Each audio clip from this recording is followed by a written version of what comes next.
Bismillahirrahmanirrahim. Assalamualaikum warahmatullahi wabarakatuh.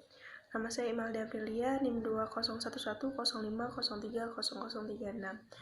Baiklah, kali ini saya akan menanggapi video dari Bapak Abdul Wadud Nafis, yang mana kali ini beliau membahas tentang perkembangan peradaban Islam pada pemerintahan Abbasiyah.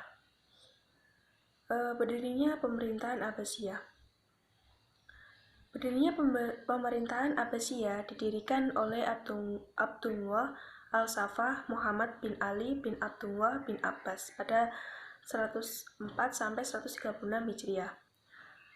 Pendirian dinasti ini dilatar belakangi kaum Abbasiyah merasa lebih berhak memimpin umat Islam dibanding Bani Umayyah karena mereka keturunan dari Bani Hashim yang secara nasab lebih dekat dengan Nabi Muhammad SAW.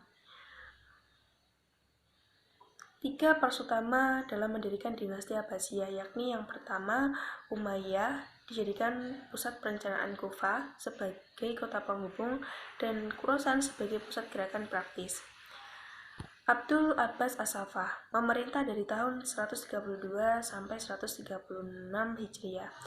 Abu Abbas As-Saffah adalah kitab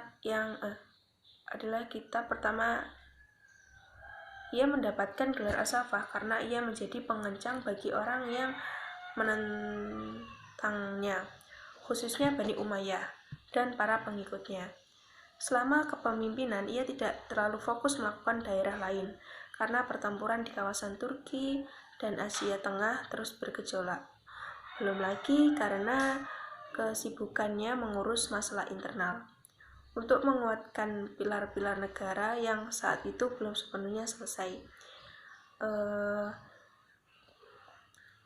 Ia meninggal di kota Hazimiyah karena sakit pada tahun 136 Hijriah.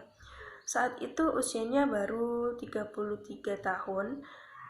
Sebelum meninggal, ia menunjuk saudaranya Abu Ja'far al-Mansur untuk menggantikannya.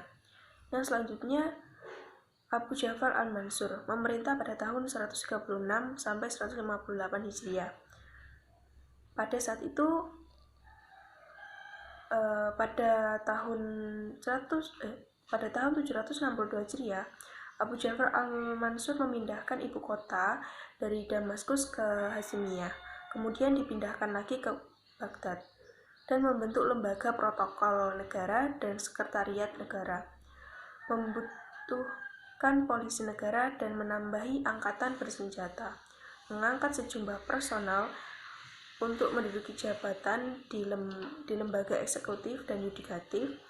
Di bidang pemerintahan, membentuk tradisi baru dengan mengangkat wazir sebagai koordinator departemen dan menunjuk Muhammad bin Abdurrahman sebagai hakim, menambah tugas jabatan pos, dan yang terakhir, menaklukkan kembali daerah-daerah yang melepas dari pusat pemerintahan.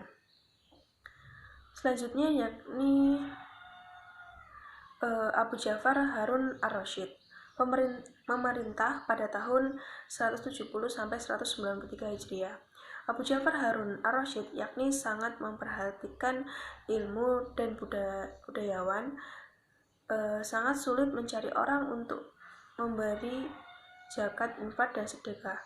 Semua masyarakat merasa aman untuk keluar tengah malam, sangat mementingkan sarana prasarana, dan sangat giat menerjemahkan buku-buku asing.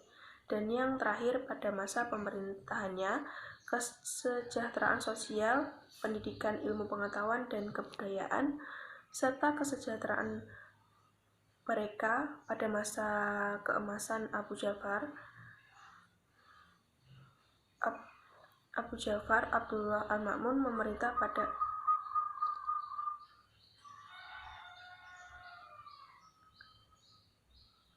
Abu Ja'far Abdullah al-Ma'mun memerintah pada tahun 198 sampai 218 Hijriah.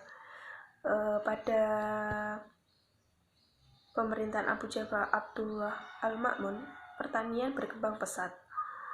Kabilah-kabilah datang kembali ramai lintas dagang dengan Tiongkok melalui dataran tinggi, Pamir, dan jalur laut. Dari Teluk Persia kembali ramai, menyediakan dorongan utusan kepada Raja Roma untuk mendapatkan karya ilmiah Yunani kuno dan diterjemahkan pada bahasa Arab. Dan yang terakhir, wilayah Islam itu terus bertumbuh, runtuhnya pemerintahan Abbasiyah. Faktor internal yang pertama, mayoritas Khalifah Abbasiyah periode akhir lebih mementingkan urusan pribadi. Yang kedua, luasnya wilayah kekuasaan kerajaan Abbasiyah, sementara komunikasi pusat dengan daerah sulit dilakukan. Dan ketiga, permusuhan antar kelompok suku dan kelompok agama. Yang keempat, merajalela korupsi. Dan terakhir, semakin kuatnya pengaruh keturunan Turki menghambat kelompok Arab dan Persia menaruh kecemburuan atas posisi mereka.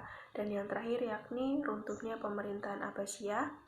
Faktor eksternal yang pertama, perang salib yang berlangsung beberapa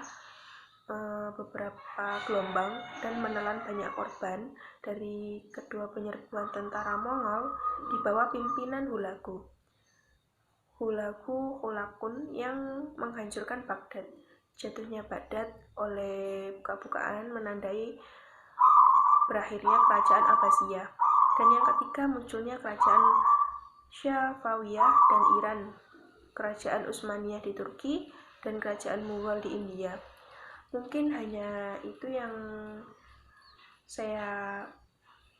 dapat saya tanggapi, kurang lebihnya kami mohon maaf. Wassalamualaikum warahmatullahi wabarakatuh.